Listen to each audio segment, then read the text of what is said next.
The Athletic.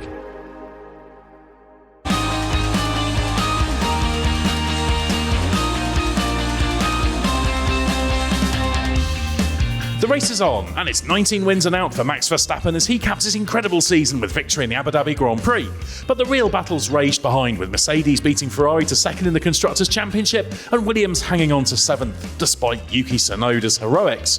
So how did Red Bull turn practice troubles into another easy win, and does P2 really matter for the giants battling in its wake? I'm Edd Straw, and joining us for one last race review for 2023 are Scott Mitchell-Malm and Mark Hughes. Well, Scott, end of term for the race reviews on the F1 podcast. Bit of an end of term feel all round, really. Yeah, I don't think I've ever sat through a more sort of sarcastic race build-up. I don't know what the word to use. There was a certain energy around the place. Pretty much all weekend, I think there's been a certain lethargy and fatigue. Obviously, coming off the back of Vegas, a lot of people that were there and came here were very, very tired, shall we say, and there's obviously not that much at stake, and this isn't the most exciting place to come for the season finale because you always have fairly low expectations for the race. So yeah, there was a fairly low energy, like I said, a little bit of sarcasm around the place in terms of the sort of faux enthusiasm we all had for the Grand Prix, but in the end, I thought the race was absolutely fine. Not one of the worst ones I've seen here. Yeah, there was plenty to talk about, which we'll get into shortly. And Mark Hughes, how did you find it? It's one of the lower key season finales, I guess, but there's always something going on. Yeah, I mean, apart from 21, it's usually quite low key here, isn't it? And that was unusual circumstances that made that sort of come to life, wasn't it? And yeah, I mean, there was nothing really unexpected happened, given the previous races that we've had and the previous 18 victories that Max Verstappen has taken. So yeah, it's just really watching how he was going to get there this time, and what shape it was going to be, and what the story was going to be, and how the order was mixed up behind him with this shuffle of the cards.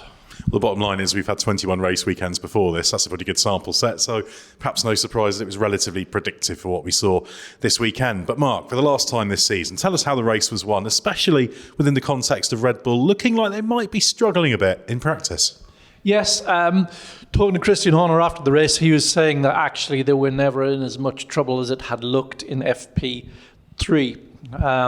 Because they could see, because as you probably know, the young drivers were in the car in FP1. They were obliged to run young drivers in both their cars because they hadn't run them earlier in the season, and so that lost both Verstappen and Perez setup time, because the young drivers don't do setup. They were just driving the car and doing aero rakes and that sort of thing. So then FP2 being so reduced effectively to a 16-minute session because of the two red flags.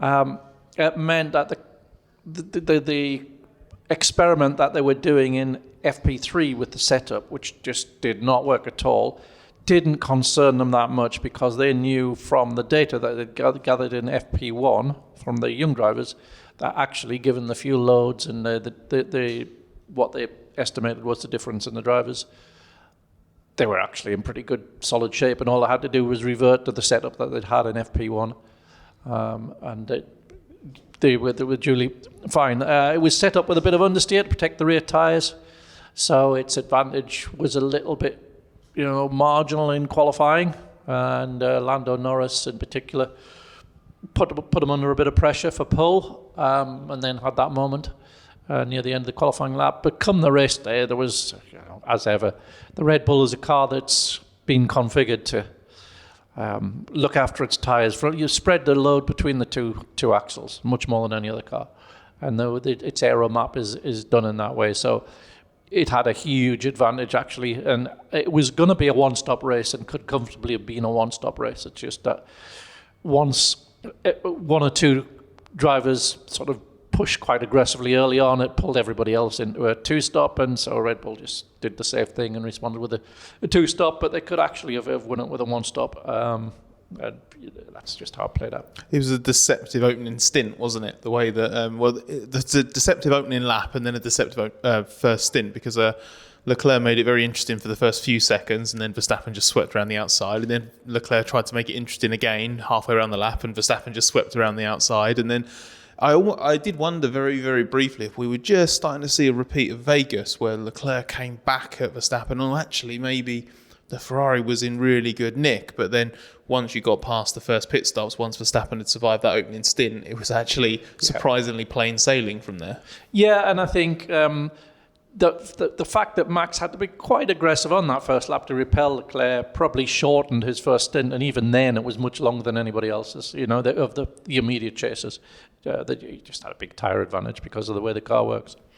Yeah, it's just one of those things, I guess, when Leclerc and Ferrari flattered to deceive, at least made it a bit interesting on the first lap. But Scott, obviously, Mercedes took second in the championship from Ferrari by 3 points, but that was in doubt right to the end, with Leclerc trying to help Perez to build a 5-second gap over Russell in order to ensure Perez finished third. That was all because of Perez's clash with Norris. So what do you make of that incident and the steward's decision? I didn't think it merited a 5-second penalty, partly because I think we talked about this a few times now, that maybe in slightly different circumstances, but we have a situation, don't we, where like the consequences aren't factored in really into the decision. You punish the offence, and in this case, the stewards felt that Perez had basically dive-bombed Russell and hit him, missed the apex of the corner, hit him, forced him off. I've no real issue with Perez being deemed to be the more guilty party in that incident, but Lando cut the track as a result of that collision and stayed ahead. Perez didn't get past him there. Perez had to overtake him again. And as Checo said afterwards, if anything, that helped Lando because he stayed ahead and he might have even pulled a little bit clear. I just felt in that situation, there was kind of a bit of no harm, no foul. I don't see why that needed to be met with a 5-second penalty. And I know that this shouldn't factor into it because they definitely shouldn't make a decision based on whether or not it influences the championship outcome. But that penalty has ultimately decided that fight for P2 in the championship, because I'm pretty sure Ferrari would have got it on countback, right, if they'd been level on points. And the number of points that Russell gained because of that Perez penalty was 3. He got 15 points instead of 12. So that penalty's decided P2, hasn't it? Yeah, it was a significant one.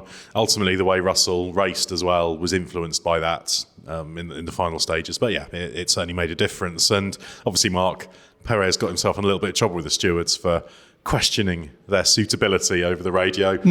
What did you make of that? That was almost more interesting than the fact he got the penalty, the fact he was hauled up for that. I mean, it's a bit overbearing, isn't it? It's a bit heavy-handed. It's a sport. You've got competitive sporting frustrations. It's like a footballer complaining about the referee. You can get into trouble for that, but God, it's. Yeah, I just thought it was all a bit unnecessary, really. But it's not quite like complaining about the referee, because if that's happened, it's because they've either done it on the field of play to the referee's face, or they've done it in a media interview afterwards. Perez did neither of those things. Yeah, that's true. Perez was doing it over the team radio. I think that's the comment. And it wasn't broadcast, was it? I don't think so, but even if it was... I didn't hear it. I don't think it was broadcast, which means it was in effect private. I mean, it's open. You can access it through F1 TV or whatever. You will be able to hear that eventually. If it was broadcast, then your issue's kind of with F1 TV direction, isn't it? I have a little bit of an issue of team radio messages being used to haul a driver over the coals, to be honest. I'm not entirely sure. It's not that what happens on team radio stays on team radio. I'm not going all Fernando Alonso here and saying those are private conversations, why are we listening in? But I have an issue with a driver getting a formal warning for something he said over the team radio. I don't think that's really not in the spirit of competition, but in the spirit of what Mark was talking about. Heat of the moment, these are athletes, they're competing. He was very, very annoyed. Just let it go. It doesn't need to be reacted to like that. Do you want to connect it to the fact that the stewards also took a dim view on the language used by Toto Wolff and Fred Vasseur in Las Vegas? This was obviously dealt with this weekend when they were summoned. What do you make of that, Mark? Bad language. Yeah, I wonder what I'm going to guess from Mark's body language now what he makes of this. He clearly takes it very seriously. Yeah. It can only be some sort of power play, unless we're going to be, all sort of whiter than white in how we express ourselves, and we take all spontaneity out of our interactions with each other, it's just, I don't even know where to start. It's just laughable. I would say that the sort of only real, if you strip it down to the basics, the only logical takeaways you can have from those two separate things are, one, you can't swear in an FIA press conference because there's a chance that children might be listening at 6 a.m. in Europe to a team principal's press conference, which to me is, I mean, I was a massive motorsport fan from an early age. I don't think I'm tuning in to team principal's press conferences at that time. Even because of the delay. You could have bleep it out, or you can even, and also remove it from the transcript that gets published and all of that.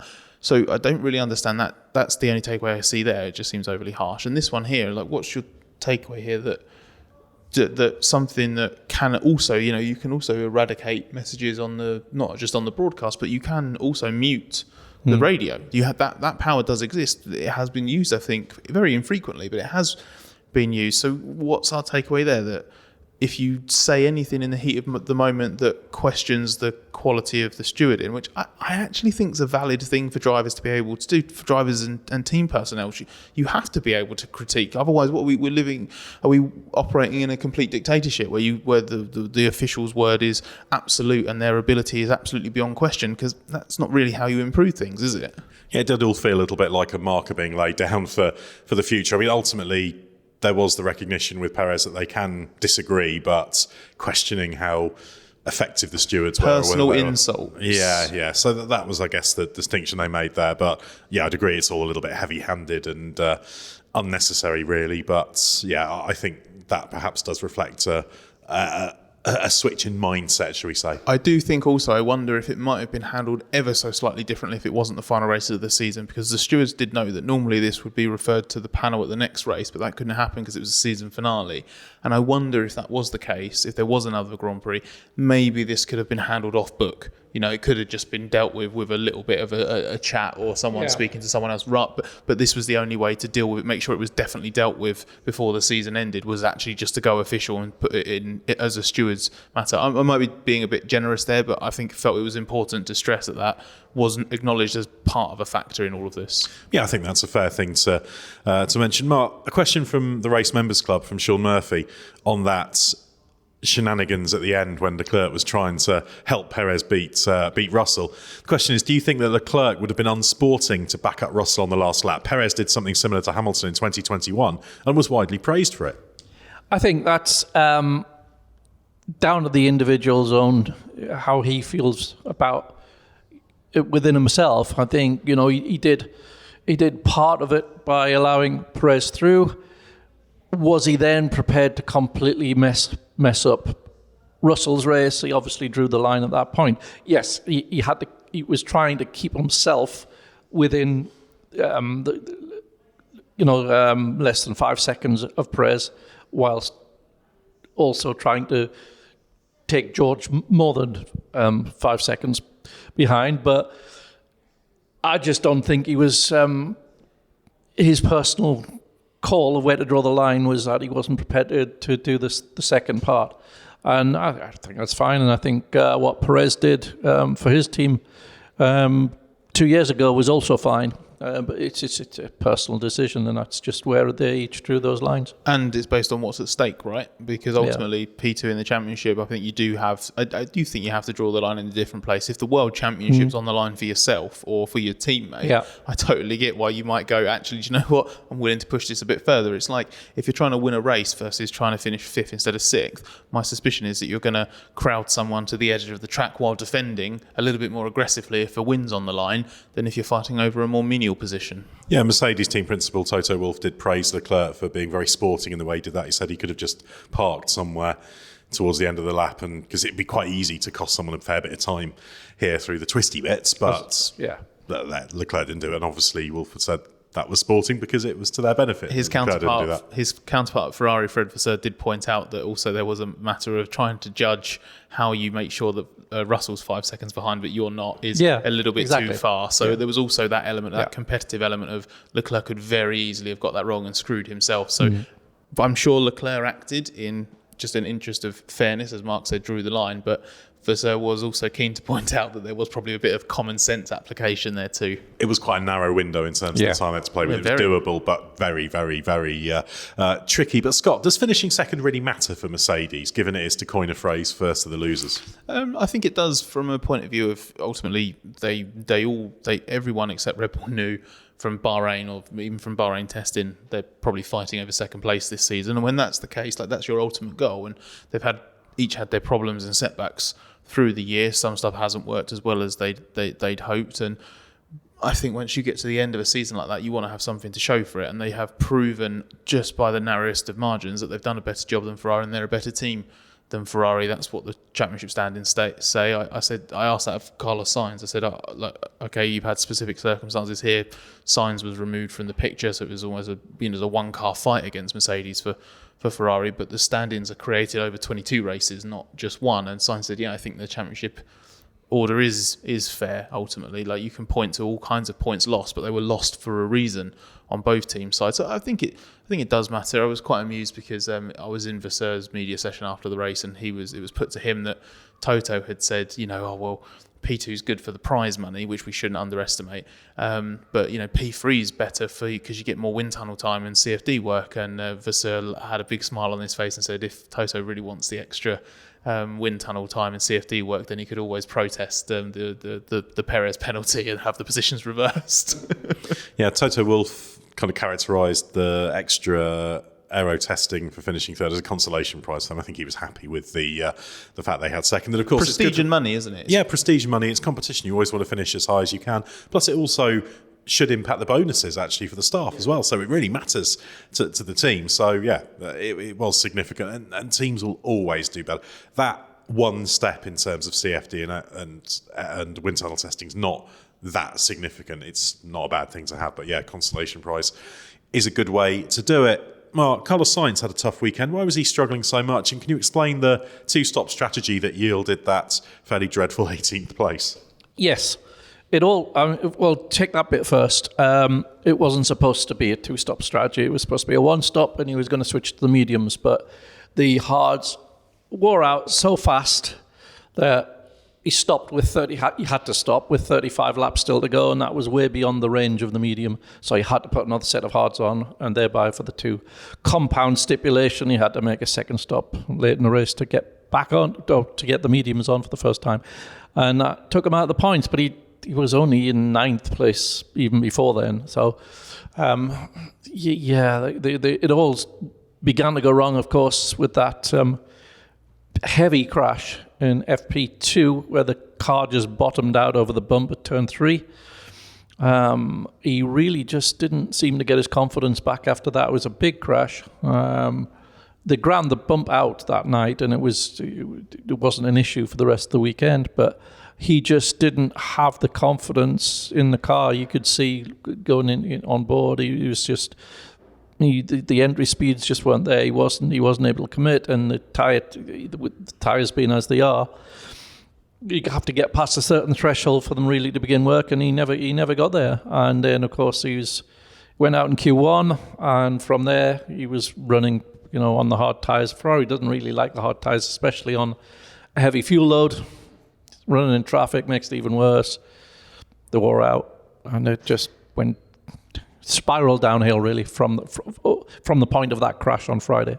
Yeah, it really would have needed a safety car to have any chance of salvaging that, and even then that was probably a big ask given the pace. And obviously, speaking of Carlos Sainz, Scott, this weekend was the final of the Race F1 Cup, which is a head-to-head World Cup style tournament created for a bit of fun on social media by the race for the late season events. Given Max Verstappen has won everything, he wasn't eligible, and our knockout format produced a pretty unexpected final with favourite Carlos Sainz taking on unlikely underdog Pierre Gasly. So what an epic battle that was. Yeah, it was almost like a race. The winner was basically the person who had the least worst Grand Prix, which was in its own way a slightly dramatic and entertaining way for that to be settled. I think it's a real underdog triumph for Gasly, and actually kind of funny that he got it this way, all things considered, because obviously, as I think you've pointed out a couple of times recently, Ed, he's actually, in this sort of second half of the season, kicked into gear and had a really good run of form.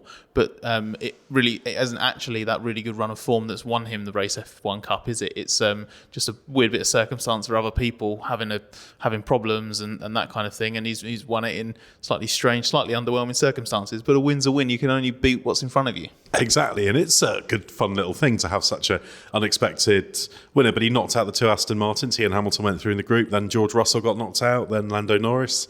Then Sainz in the final. So a good bunch of drivers he's defeated, and there's not really any prize for it for him, but recognition of a job reasonably well done. And obviously he was hobbled in the race with that diffuser damage, so not much he could do. And there is a prize for this in the form of a membership to the race, not for Pierre Gasly, but for one social media follower who tipped Gasly to win. If indeed there was one, we'll have news of the winner soon in our next podcast.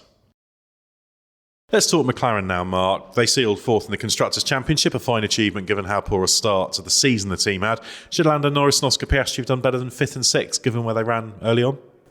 No, it was entirely dictated by tyre behaviour, and they tried to run at the pace that Leclerc was running at, and they opened up the tyres, and that's just where they're at. The Ferrari and the Merc were better on the tyres around here, and that just dictates your pace in this sort of race. It wasn't a flat-out race like Vegas or Qatar. It was a race where your race time is determined solely by how well you can get the tyres to last, and it was just harder on the front right than the other cars around them. Yeah, sometimes it's as simple as that. And obviously they did actually have to get some points just to hold off Aston Martin, who'd inched back into vague contention. But Aston Martin were never really a serious threat for that this weekend, Scott. We did have the interesting storyline, Fernando Alonso and his old rival Lewis Hamilton. They were 7th and 9th respectively, but there was that dramatic moment on track when Alonso was playing games with the DRS detection. So what did you make of all that? Do you think Alonso overstepped the mark? The stewards didn't. No, it's tricky because it's almost a little bit of like when's a brake test and when isn't it? Because we've seen before, haven't we? You play games before DRS zones, and it's almost like if drivers do it and pull it off and there's no drama, it's absolutely fine and it's just good strategic gamesmanship. This was kind of in the middle ground, really, because it wasn't quite pulled off in that way, but it also... It was a lift-off test rather than the brake test, I think. Yeah, and it was... And remember, when you lift off in these cars, it's 1G. That is like braking. Yeah, exactly. Yeah, it's like emergency stop on a road car, yeah. Yeah, so it was obviously quite severe, and the way that Fernando sort of moved the car to the right before he did it as well. I don't think he was trying to catch Lewis out in terms of make Lewis take evasive action, which is the purpose of a brake test, isn't it? You want to make them really get on the anchors. He was trying to let him go, and then you have the DRS for the next straight. I thought it was quite interesting because Fernando seemed quite pleased with himself afterwards and sort of being a bit cheeky and mischievous and saying, Lewis has got a lot of experience, but I've got more, and really taking it as some massive victory. But I don't think it really was, because he did stay ahead, but it didn't get him, it didn't work. He didn't stay ahead because of the reason that doing that should have kept him ahead, if that makes sense. It wasn't that Lewis blasted past him and Fernando was like, aha, now it's worked and I've got the DRS, and re-overtook him. He just stayed ahead. So it did keep him ahead, but it wasn't the tactic that he actually deployed. So should he have had anything to be proud of? Oh, he was very proud of it. Should he have had anything? Well, I think he was just very proud of just being a bit mischievous. He was in proper mischievous mood after the race with that. And he said, oh, well, Lewis should have learned. I was doing that at Canada in 2012. So he's had plenty of time to learn for that. It was proper. He said, I won then and I won now, didn't he? Or something like that. Exactly. Yeah. So Fernando was just having a bit of fun with that one. And, end of season banter. Exactly. And yeah, he's happy he had a good season. Like I said, there's nothing they could have done really about McLaren. The Aston Martin wasn't quick enough this weekend to have finished ahead, let alone overturn the 11 points gap. Lance Stroll as well finished 10th. Solid result, wasn't it, Mark? He's had a nice little run to finish the season. 3 consecutive points finishes. Just ending on an even keel, quite important for him, I think. Yeah, and I think the car that, as it's been since that Austin upgrade, is obviously working well for him. And that interim one in between the Canada upgrade and the Austin one, he really didn't get on with, and he couldn't drive it the way Alonso was driving it, and you did have to adapt yourself to it. And he just, he got into a bit of a spiral of doom really with it, and then he's bounced back.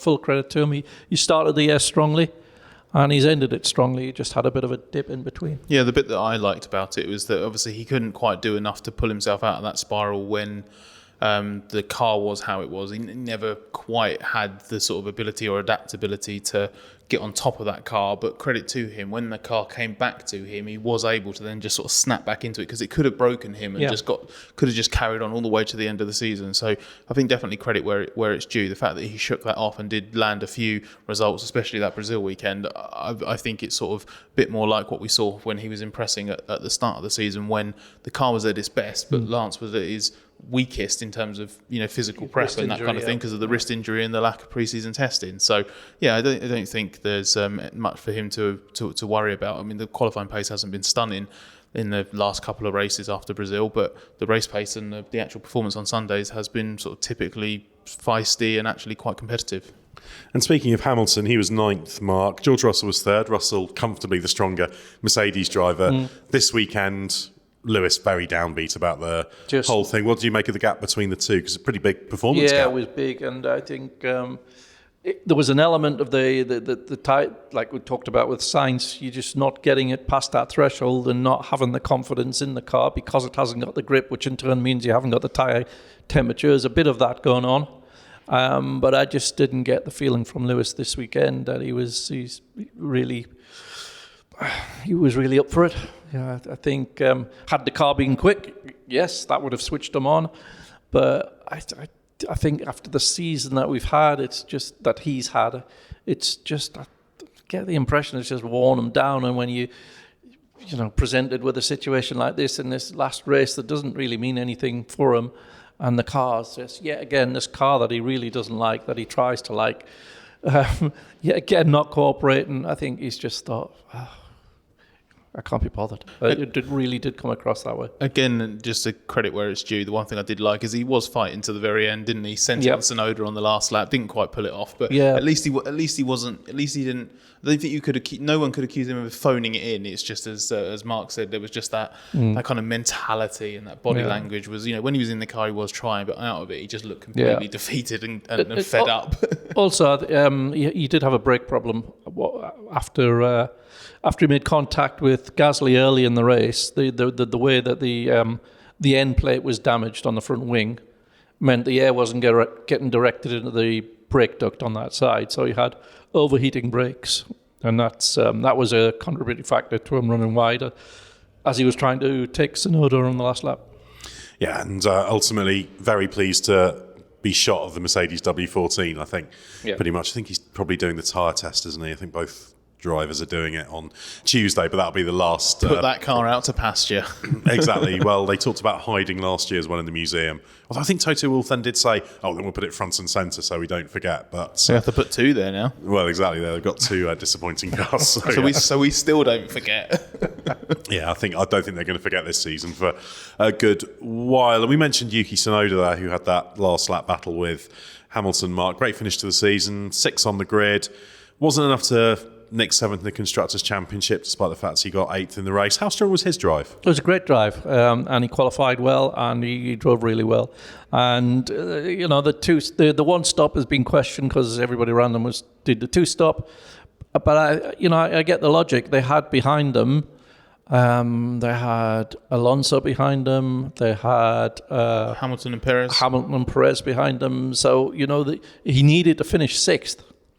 And they probably weren't going to do. Looking at it from the perspective before the race, you don't know that Hamilton's going to have a really bad race, and et cetera, et cetera. But you would think, well, I'm not going to finish 6th with those 3 behind me when I'm starting 6th. So the only way to get around that might be to do a different strategy to them. And so if everybody's 2 stop and we'll 1 stop, I get the logic of it. But it almost worked. He was running 6th until quite late in the race. He just didn't have the pace to hold off the 2 stopping Piastri and Alonso. I give Tsunoda props as well for something he said after the race, because I did say to him, he came so close as from the team side, and I remember him after Mexico and Brazil, he was really annoyed at himself for the missed opportunities he's had there. And if you give AlphaTauri the points that Yuki should have scored in Mexico and maybe could have scored in Brazil without the spin that he had in that, or the half spin that he had in that race, that's kind of the difference in the battle. So I sort of said to him, is there any regrets there, or are you more kind of proud that you actually got the team close. And he said, obviously like missed opportunities, it was his biggest mistake of the season in Mexico. But on balance, he's proud of himself for getting into that position, delivering the results that he has in these last few weekends. Obviously, Vegas was terrible for the entire team, so not really that many regrets. And in hindsight, I think that's fair. I think it would be a little bit harsh.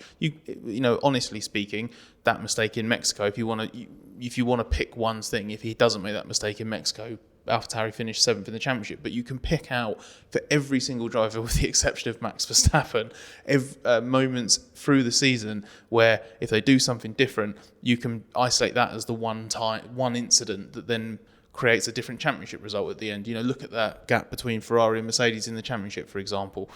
I think it would be very, very uncharitable to say that Yuki's cost AlphaTauri 7th in the championship.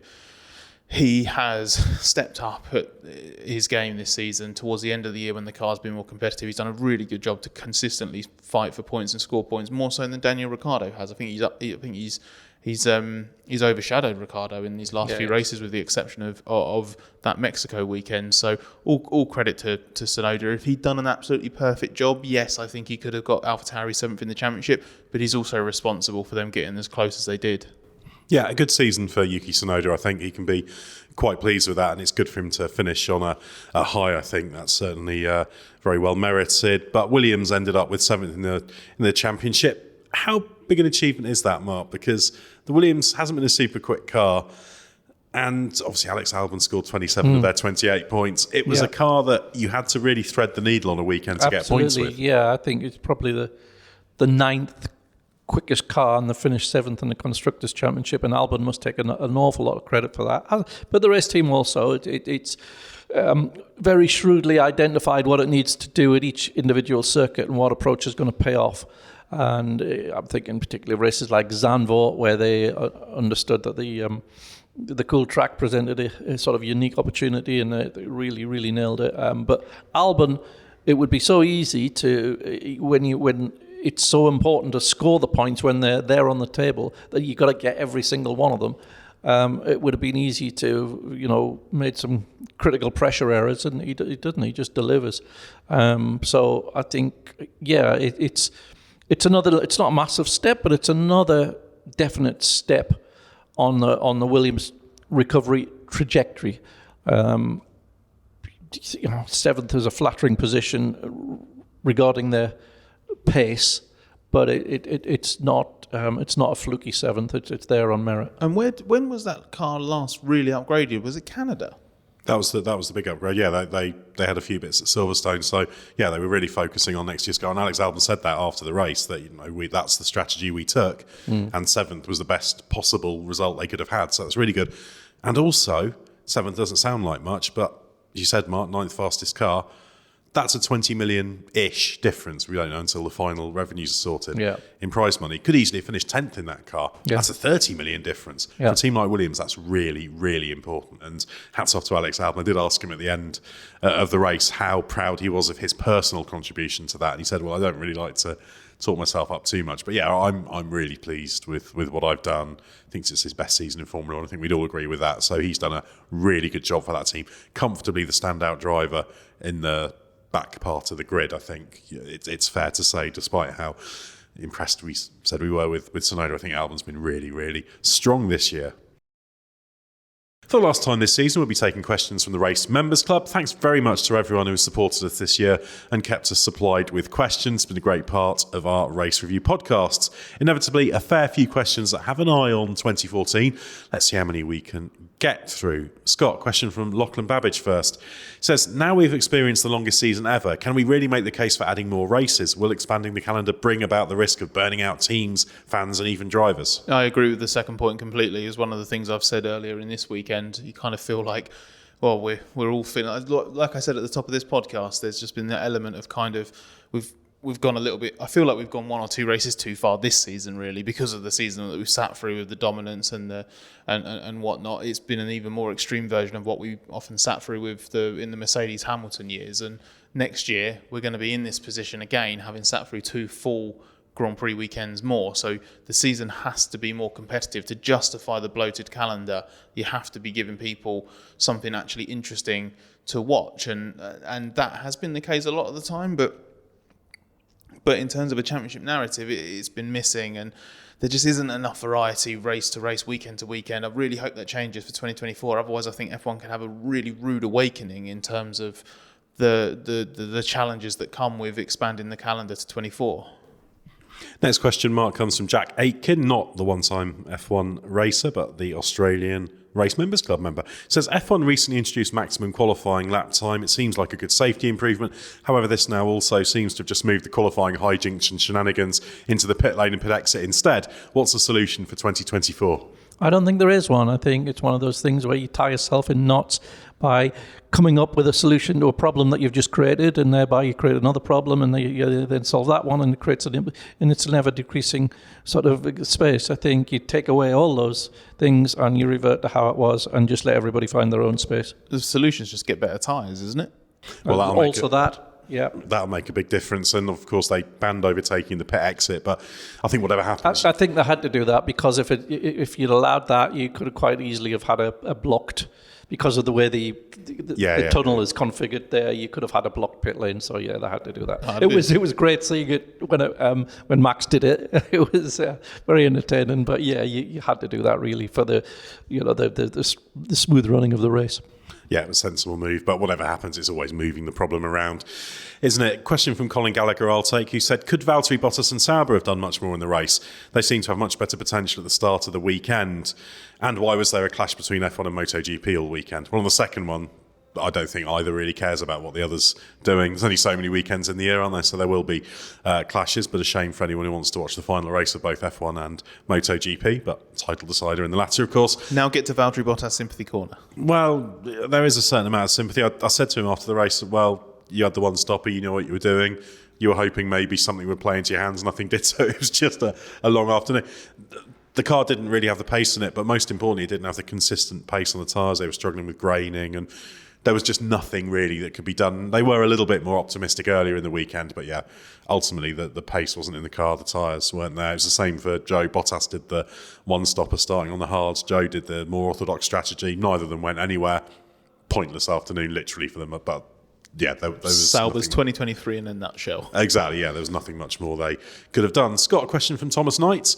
Can Ferrari take confidence from the last few races in terms of their race pace and tyre wear, because it's been strong compared to McLaren and Mercedes, considering their issues earlier in the season? I think they can. I think there's been a massive step if you compare it to their weakest weekends of 2023, and I think they kind of moved past that. I think even in the last sort of 6 or 7 races, when they've had races that have been difficult, they've been nowhere near as bad as before. I think they've made changes to the car. If you look at the upgrade that they brought in Japan, that on the surface wasn't particularly massive. It wasn't a big performance differentiator, but the theory is now that that's unlocked a bit of comfortability especially for Leclerc. It's sort of taken him to a new level. He's been extraordinary in this sort of final third of the season. Very, very good the rest of the year in general, but none of those anonymous weekends in final 7 Grand Prix, I think, he's been absolutely fantastic. And if you look at we'll cover this in a bit more detail, I'm sure, in subsequent podcasts as we get into the bulkier season reviews. But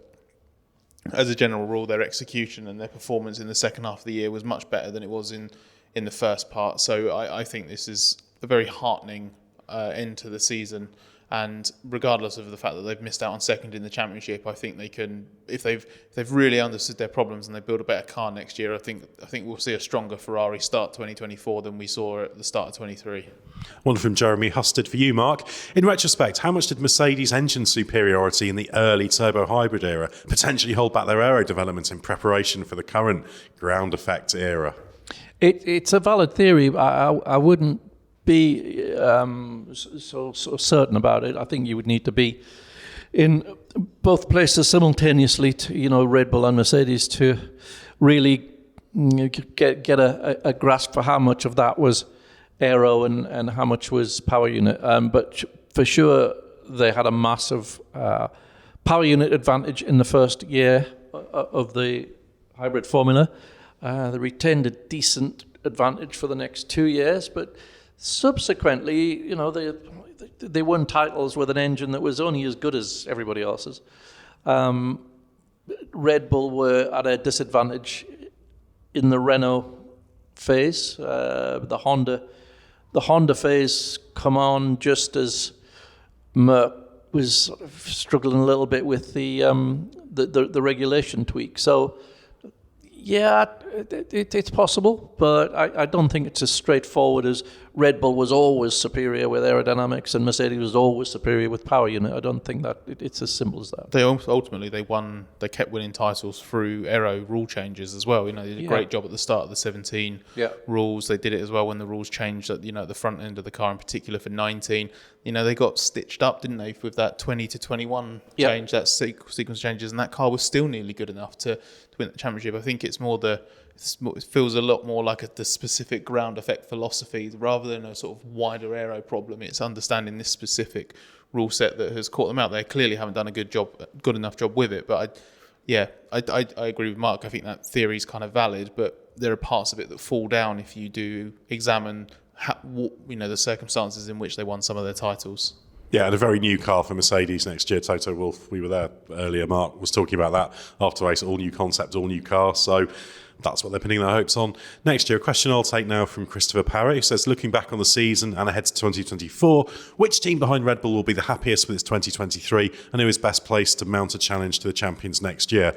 Happiest has to be McLaren, I think, given where they were and the progress they've made. Best place to mount a challenge, I think probably I will say Mercedes, simply because I think their recent history shades it. If I was looking completely without that context, on 23, I might say Ferrari. Not McLaren. Well, McLaren are the wild card. There's a few things with that car that they still need to sort. Some capriciousness, that knife edge quality. If they can do that, they could be very, very good. So McLaren are the wild card, but yeah, the most likely you just have to kind of lean towards Mercedes. But it's much of a muchness in that group, and yeah, I wouldn't be betting against Red Bull, unfortunately. But you never know; stranger things have happened. Scott, question from Thomas Knights.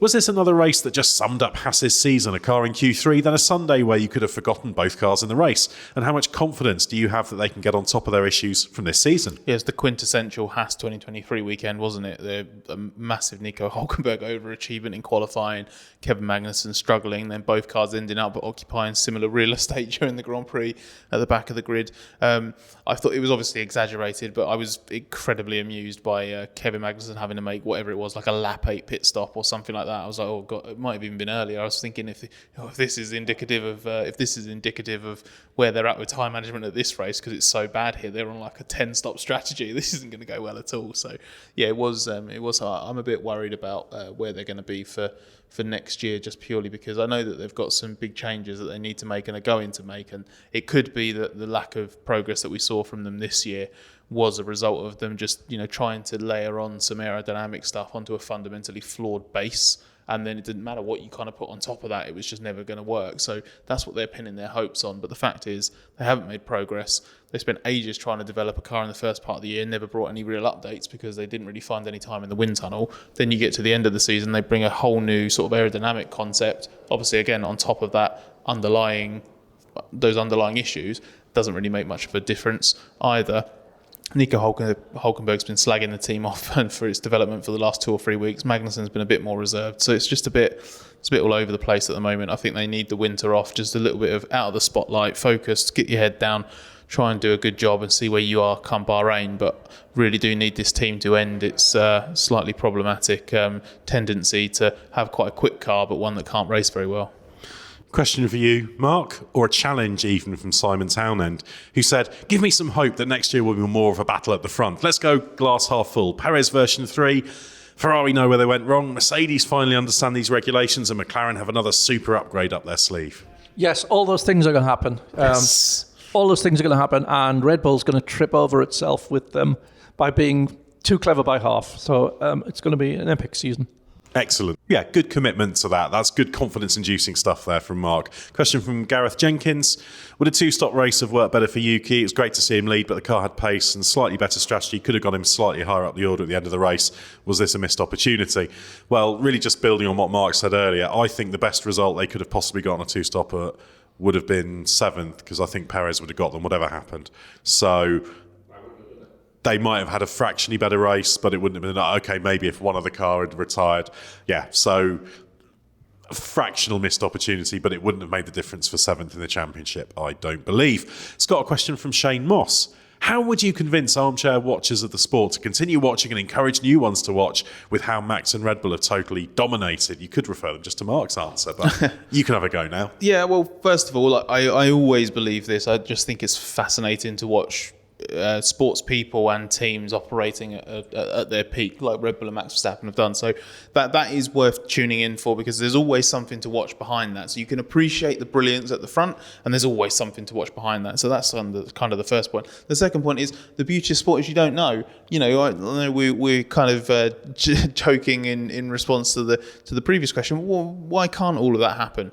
You know, why can't any element of it happen, even to a small degree? And then, you know, we're all going to be absolutely fascinated to see the car launches next year. We're going to be fascinated to tune in for testing and then the opening race. And even if the opening race is a little bit disappointment, it's the hope that will kill us, and we will just keep watching, thinking that each individual weekend might have a different narrative. Maybe the season will come alive. That's the beauty of sport, is that things can change, and even if you want to call it, you know, the darkest timeline of absolute dominance from one entity or one individual, there is always a possibility that something different will happen. That is the beauty of sport, and that is why people should tune in and watch. And nothing is forever either. That's a simple fact. Even if the dominance continues, there will come a moment where it stops. Diamonds are forever.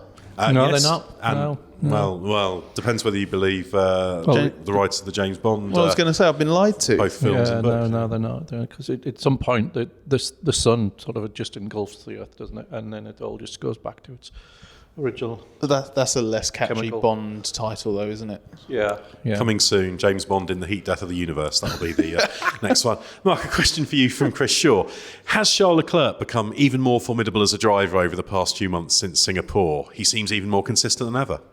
I think he's got the car that allows him to access his best stuff. He's been a remarkable performer this year, but he's always a remarkable performer and has been ever since he came in. It's just, you know, the difference. I think it's misunderstood what the levels of drivers a little bit, because the car needs to be able to do the things that a particular driver needs it to do, for him to be able to access his best stuff, or for them to be able to access their best stuff. And, you know, we saw at the beginning of last year when Max Verstappen didn't have a significant advantage over Sergio Perez, because the understeering trait of the car just put a sort of false ceiling on Verstappen. That didn't mean that extraordinary ability wasn't still there. It just meant he didn't get access to it. And I think that's what you see sometimes. And I think that's what we saw with Leclerc in that phase of the season where they'd put a false understeer into the car to compensate for the snappy rear end. And once they cured the snappy rear, or tamed it at least with the Suzuka floor, then he was able to get access to his best stuff again. What he's doing in the last few races is basically the inverse of what we saw from Hamilton this weekend, isn't it? It's exactly the same. You see Hamilton completely contained by a car that is just not quite responding the way he wants it to, and something weird's happening. He doesn't like it, and therefore it just sort of means he almost shrinks within himself slightly. Hamilton is still the 7-time world champion who was on pole position earlier this season. It's just, you don't have the car, you don't have the car. If you don't have the feeling, you don't have the feeling. Question for me from Liam Robertson. Is Lando Norris starting to show a pattern of choking when it matters? His sliding qualifying adds to yet another crucial mistake when it mattered. I think a pattern of choking when it matters is probably going a little bit far, but there have been errors in qualifying, a few too many of a similar type. It's very, very difficult to untangle how much of that is Norris, how much of that is the fact this is a tricky car, the McLaren, how much is the pressure exerted by Oscar Piastri. But that's something I'm going to be looking to see him doing more consistently next year.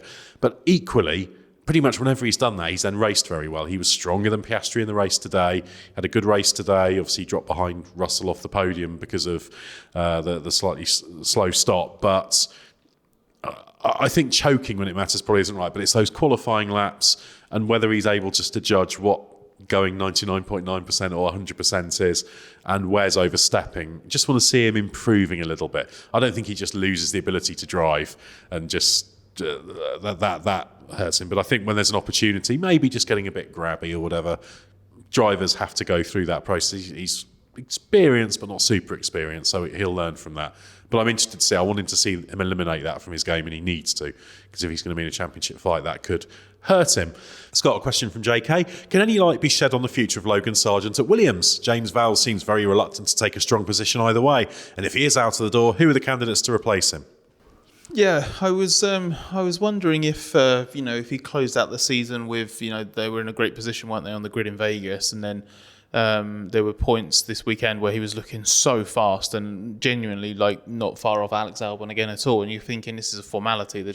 They'll see the season out maybe and announce him pretty soon. Maybe that will happen. Maybe I don't think I'll have quite like the moment I had after the Hungarian Grand Prix last year, where I made a declaration about Fernando Alonso and about 12 hours later looked stupid. But I feel like Sargent he's still this. The qualifying here was a good example, right? It's still. You can see the speed is there, and yet again not pieced together. But 2 track limits violations. Yeah, it's really irritating, really disappointing.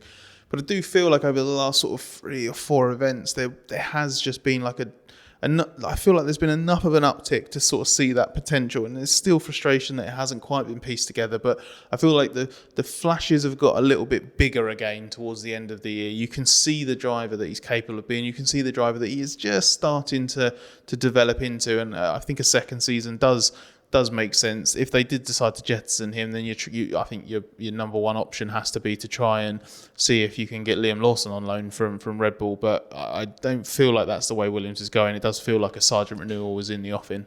Yeah, and the alternatives beyond that, there's nothing proven that they can slot in there. You could try and get Felipe Drugovich maybe, or you could go for new Formula 2 champion Teo Pourchaire, but Vesti, maybe. Yeah, Fred Vesti as well. Mick Schumacher's another one in the mix. Yeah, but none of them make me go, yeah, you absolutely have to get this person in the car. Yeah, and I think another year for Logan Sargent, if you can string it together, there's a real driver in there. And obviously, they've then got the idea, well, I quite like the idea of them trying to get someone like Andrea Kimi Antonelli. If he goes well in F2 next year, they could get him on loan from Mercedes. So it's convenient to have that, and then they could have Sargent alongside him if Albon moves on, for example. Sorry, I should clarify with something I did just say there. When I say there's no one, they should be busting a gut to get in the car, I mean outside of Lawson. I still believe that Lawson would be a fantastic option for them, even if he's a stopgap for a better option in 25, and then he goes and takes an AlphaTauri seat. But because what I meant was I don't really think Lawson is necessarily a realistic option, because it feels like he's set on that Red Bull reserve role, and Red Bull is set on him having that role. And then you look at the other options, and none of those ones stand out to me. Yeah, I think that's fair. Well, it would be a loan thing for Lawson anyway, and it seems that whatever happens, he's probably going to be in an AlphaTauri or whatever it's called, a Racing Bull or whatever in 2025. Anyway, Mark, a final question from Andy. How would you rate the Red Bull RB19 versus other dominant cars like the McLaren MP44 and the Ferrari F2002 and F2004? Its level of performance superiority is nowhere near as big as something like the MP44 or the Williams FW14B, but we're in a formula of racing where you're limited by the tyres much more than was the case in those days. And so the way that they have extracted a dominant car from a tyre limited formula, I think, is probably every bit as meritorious as those earlier dominant cars, even though on a stopwatch, especially in qualifying, it's nowhere near as dominant. But I think it's averaged just 0.12 faster than the Ferrari as a qualifying car. Obviously, its advantage is bigger than that over a race.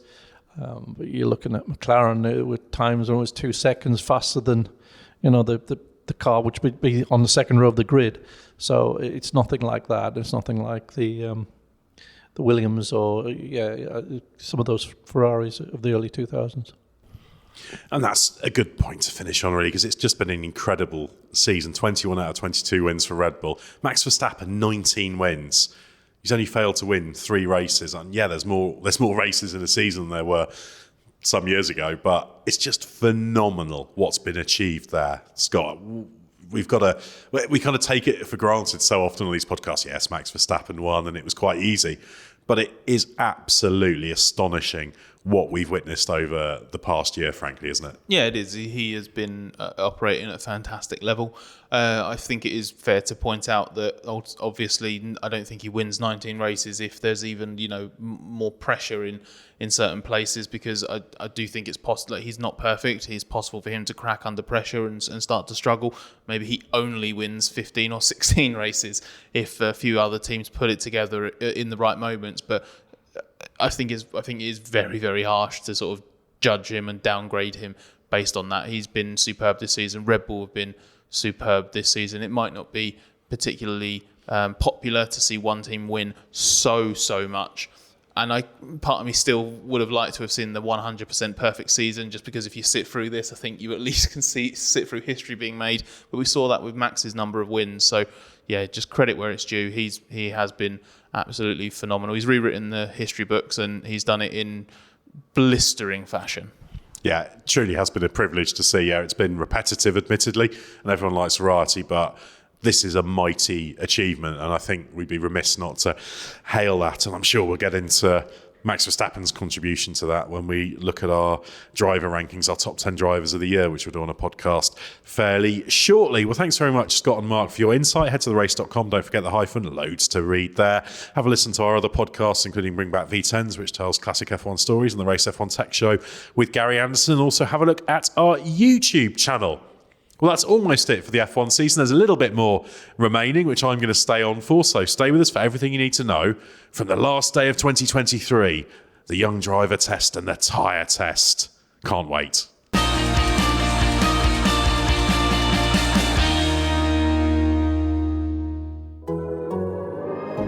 The Athletic.